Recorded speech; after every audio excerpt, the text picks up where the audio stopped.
Hello and welcome to Creative Programming with Scratch. This series of videos will take you on a journey from being a total beginner to a proficient Scratcher. In the final video, you will create your very own Scratch game. In this first video, I will introduce you to the Scratch programming language and show you how to create your very first Scratch project. No prior programming experience or experience with Scratch is required. Scratch is a computer programming language designed for kids age 4 to 99. It is available for free at scratch.mit.edu. See the link in the description. With Scratch, people can create a wide variety of interactive media projects, animations, stories, games, and more, and share those projects with others in an online community. Since Scratch's launch in May 2007, hundreds of thousands of people all around the world have created and shared millions of projects. Scratch uses a theater metaphor to name the parts of the Scratch program. The sprites are the actors, they follow scripts, they wear costumes, and they perform on a stage.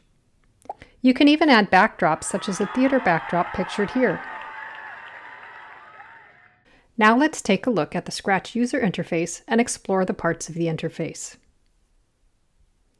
The Scratch UI includes a blocks palette, a coding area where you drag the code blocks and snap them together to code your sprites, a stage where your creations come to life, and a sprite list. Scratch is a block coding language, which means you drag and drop blocks onto the coding area to make your sprite do something. The code blocks in the blocks palette are categorized and color-coded by type.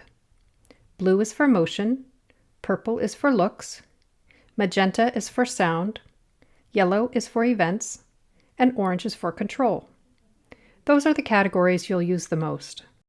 We'll get into the other categories in later lessons. Motion blocks make your sprite move. Looks change the look of your sprite. Sound blocks allow you to add sound, and events trigger something to happen. Control blocks control the flow of your project.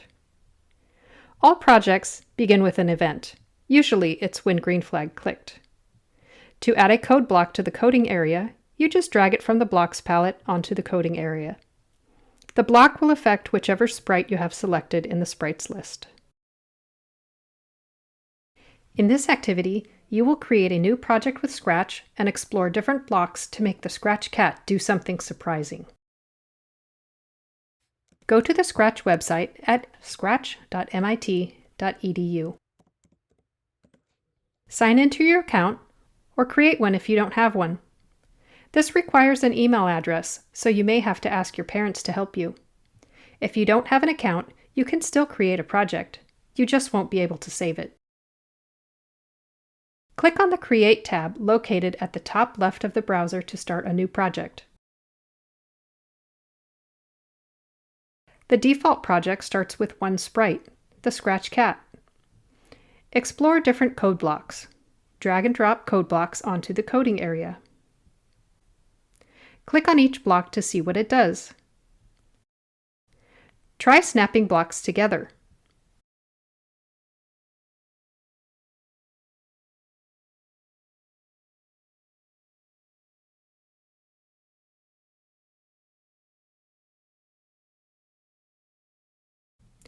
You should also add an event, such as when green flag clicked, so that your project begins when the user clicks the green flag.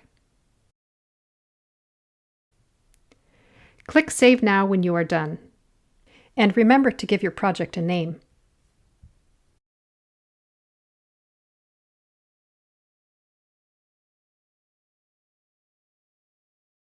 Click Share if you want to share your project with the rest of the Scratch community.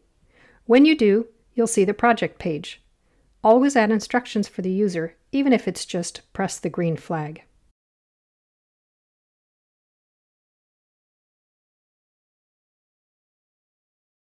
Congratulations!